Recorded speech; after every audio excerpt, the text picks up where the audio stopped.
مگر اسی دوران عثمان بھاگتے ہوئے نیچے زمین پر گر کر بے ہوش ہو جاتا ہے۔ دوسری طرف کائی قبیلے میں بالا خاتون کھانا تیار کرتی ہے اور ارطغرل کھانے کی میز پر آ کر بیٹھ جاتے ہیں۔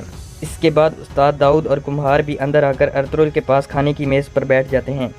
دوسری طرف کسکون اور اس کے آدمی عثمان کو تلاش کر رہے تھے۔ راستے میں ان کا سامنا کمرال ابدال سے ہو جاتا ہے۔ کسکون کمرال ابدال سے پوچھتا ہے، کیا تم نے چاروں طرف ایک زخمی آدمی دیکھا ہے؟ کمرال ابدال پیچھے مڑتے ہیں اور کسکون کے سامنے کھڑے ہو جاتے ہیں۔ کسکون اپنے گھوڑے کے ساتھ کمرال ابدال پر چڑھائی کرنے کی کوشش کرتا ہے، مگر کسکون کا گھوڑا ایک قدم بھی آگے نہیں بڑھاتا۔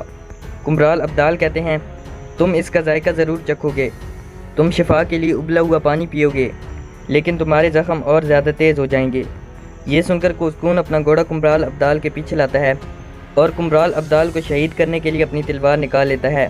یہ دیکھ کر کسکون کے ساتھ آدمیوں میں موجود ایک آدمی کہتا ہے، ایسا مت کریں، یہ پاگل ہے، اگر آپ نے ایسا کیا تو یہ آپ کے لیے بدقسمت ثابت ہو سکتا ہے۔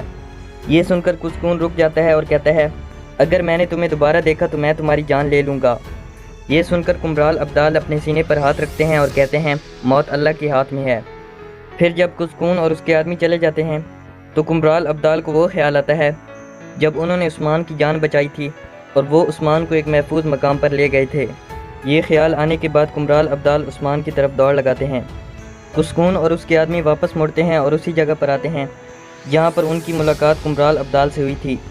کسکون اپنا گھوڑا روک کر اونچی آواز میں کہتا ہے، وہ کہاں چلا گیا؟ پھر کسکون اپنے آدمیوں سے کہتا ہے، اس شخص نے عثمان کو چھپا لیا تھا، وہ زیادہ دور نہیں گئے ہوں گے، ہمیں ان کی تلاش دوبارہ شروع کرنی ہوگی۔ یہ کہہ کر کسکون اور اس کے آدمی دوبارہ اپنے گھوڑے دوڑا دیتے ہیں۔ ادھر کمرال ابدال عثمان کو ایک سٹریچر پر رکھ کر ایک اور محفوظ جگہ پر منتقل کر رہے ہوتے ہیں اور ان کے ساتھ کمرال ابدال کا بھیڑیا بھی ہوتا ہے۔ کسکون اور اس کے آدمی جنگل میں پہنچتے ہیں تو کسکون کہتا ہے، ہم عثمان کو تلاش کیے بنا واپس نہیں جائیں گے، ہر جگہ اچھی طرح دیکھو۔ ایک آدمی پوچھتا ہے، جناب آپ اسے کس کے پاس لے جا رہے ہیں؟ عثمان آپ کے لیے اتنا اہم کیوں ہے؟ کسکون کہتا ہے، اگر ہم عثمان کو ڈھونڈ نہ سکے تو میرے ساتھ ساتھ تم سب لوگ بھی مرو گے۔ اب جاؤ اور ہر جگہ اسے تلاش کرو، ہم اسے حاصل کیے بنا اس جہنم میں نہیں جائیں گے۔ کمرال ابدال عثمان کو لے کر ایک غار میں پہنچ گئے تھے۔ کمرال ابدال غار میں آگ جلاتے ہیں اور کہتے ہیں، پیاری آگ، خوبصورت آگ، وہ آگ جس نے نبی ابراہیم علیہ السلام کو بچایا، ہماری مدد کر۔ پھر کمرال ابدال اسی آگ میں خنجر گرم کر کے لاتے ہیں اور عثمان کے پاس آ کر کہتے ہیں، چلو درد کو شفا میں بدلنے کا وقت آ گیا ہے۔ پھر کمرال ابدال عثمان سے پوچھتے ہیں، تم نے کون سا بھیڑیے کے گھر کو برباد کیا کہ انہوں نے تمہارے ساتھ یہ سلوک کیا؟ اس کے بعد کمرال ابدال یا حیو یا قیوم پڑھتے ہیں اور عثمان کے زخم کی سکائی کرنے لگتے ہیں۔ دوسری طرف جنگل میں کسکون کے آدمیوں نے گوگتوک کو باندھا ہوا تھا۔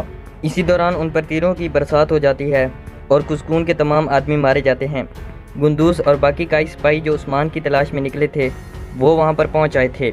بوران گوگتوک کے پاس آ کر اس کے ہاتھ کی رسیاں کھولتا ہے اور گندوز اس اجنبی آدمی کی لاش کو دیکھنے لگتا ہے جسے عثمان اپنا والد سمجھ رہا تھا۔ اس کے بعد گندوز اس اجنبی آدمی کے ہاتھ میں موجود انگوٹھی کو دیکھتا ہے اور کہتا ہے، یہ میرے والد کی طرح ملبوس ہے، وہی پگڑی وہی انگوٹھی۔ پھر گندوز گوگتوک سے پوچھتا ہے، یہاں کیا ہوا تھا؟ گوگتوک گندوز کو تمام صورتحال سے آگاہ کرتا ہے اور کہتا ہے، کسکون اپنے سپاہیوں کے ساتھ عثمان صاحب کے پیچھے ہے، ہمیں جلدی سے سڑک تک پہنچ کر عثمان کی جان بچانا ہوگی۔ پھر گندوز اور باقی تمام سپاہی عثمان کی تلاش میں نکل پڑتے ہیں۔ ادھر عثمان غار میں سویا ہوا تھا اور اسے الیکسس کے خلاف کچھ جنگ کے مناظر یاد آتے ہیں۔ یہ خیال آتے ہی عثمان کی آنکھ کھل جاتی ہے۔ کمرال ابدال عثمان سے کہتے ہیں، ہمارے پیچھے پہاڑ ہے اور ہم یہاں بالکل محفوظ حالت میں ہیں، میں تجربہ کار نہیں ہوں لیکن پھر بھی میں محتاط رہنا چاہتا ہوں۔ عثمان کہتا ہے، تم میری زندگی پر حق رکھتے ہو۔ کمرال ابدال کہتے ہیں، یہ آپ کی زندگی نہیں ہے۔ عثمان پوچھتے ہیں، آپ مجھے کیسے جانتے ہیں؟ کمرال ابدال کہتے ہیں، اگر میں آپ کو نہیں جانتا تو یہ آنکھیں، یہ کان اور میری پیٹھ پر موجود کھال مجھ سے ناراض ہو جائے۔ پھر کمرال ابدال عثمان کو ایک شربت پیش کرتے ہیں۔ عثمان کہتا ہے، انہوں نے ہمیں پھنسایا۔ کمرال ابدال کہتے ہیں، اور آپ وہاں سے نکل گئے۔ پھر عثمان کہتا ہے، مجھے قبیلے جانا چاہیے۔